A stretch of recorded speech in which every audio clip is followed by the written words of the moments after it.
कात्यायनी मैया है महामाई मैया मायोगिनेधीश्वरी है महामाई मैया नंद गोप सुतम देवी नंद गोप नंद का लाला सुतम माने सुत देवी पति माने पति कुरुते नमः कुरु माने देना ते नमः माने मुझे बोले ए मैया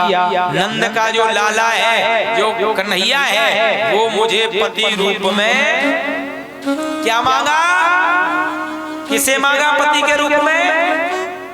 किसे मांगा इंसान को या भगवान को किसे मांगा जोर से बोलो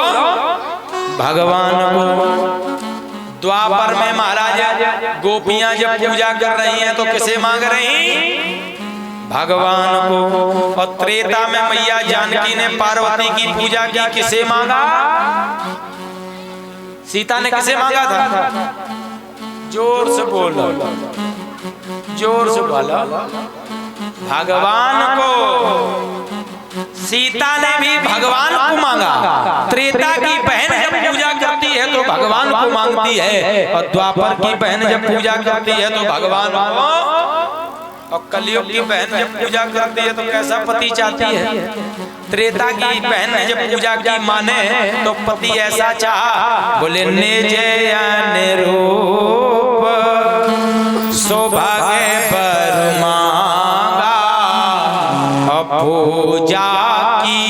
न अधिक अनुराग निज अनुरूप सौभाग्य पर मांगा भगवान को मांगा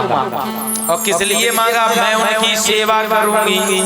मैं उनकी अर्धांगिनी बनूंगी और द्वापर में कात्यायनी महामाई कात्यायनी मैया ने पूछा ये बताओ ये तुम्हें पति क्यों चाहिए बोले माँ मैं इनकी सेवा करूंगी इनकी दासी बनकर रहूंगी यदि मैं इनकी दासी बनने का सौभाग्य प्राप्त हो गया मेरा जीवन धन्य हो जाएगा और कलयुग की बहन कैसा पति चाहती है मालूम है नहीं पता बता दे लेकिन चंदन कोटा की बहनें ऐसा पति नहीं चाहती हैं लेकिन कलयुग की चाहती हैं कैसा कि रघुपति राघव राजा राम ऐसा पति मुझे दे भगवान रघुपति राघव राजा राम ऐसा पति मुझे दे भगवान रघुपति राघव राजा राम ऐसा पति मुझे दे भगवान रघुपति राघव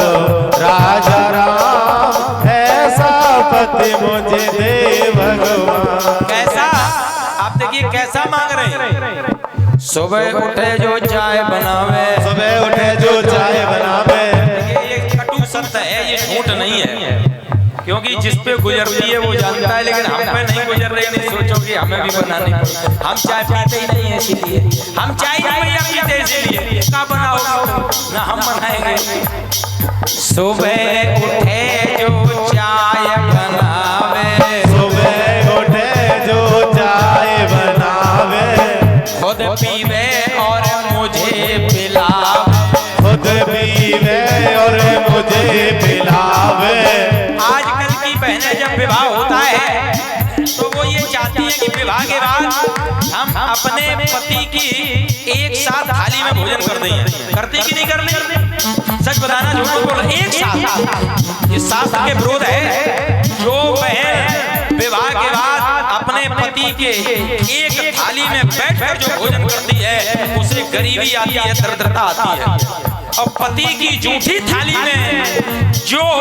पत्नी भोजन करती है तो उसके घर में सुख समृद्धि आती है और उसे स्वर्ग की प्राप्ति होती है ये नियम है भगवान की जूठी थाली में भक्त को और गुरु की जूठी थाली में शिष्य को और पिता अगर बेटी कुंवारी है विवाह नहीं हुआ जब तक अपने पिता के साथ अगर एक थाली में बैठकर यदि भोजन करती है तो उस पिता की कभी अकाल मृत्यु नहीं होती है, शास्त्र कहता है। इसलिए और आजकल हलो आए के चक्कर में अलग अलग कुन्ना में थरिया लेके भाजत मारा। हे भगवान, लेकिन अब ये नियम बना लेना, सुबह उठे जो चाय बनावे, सुबह उठे जो चाय बनावे, खुद पीवे और मुझे पिलावे, खुद पीवे और मुझे पिलावे, मुझसे कहो पिलो पिलो मेरी रघुपति राघव राजा राम, मुझसे कहो पिलो पिलो मेरी रघुपति राघव राजा राम। जय हो। और महाराज क्या बताया, ये तो महाराज यहाँ हो गया। अब पत्नी और क्या चाहती है,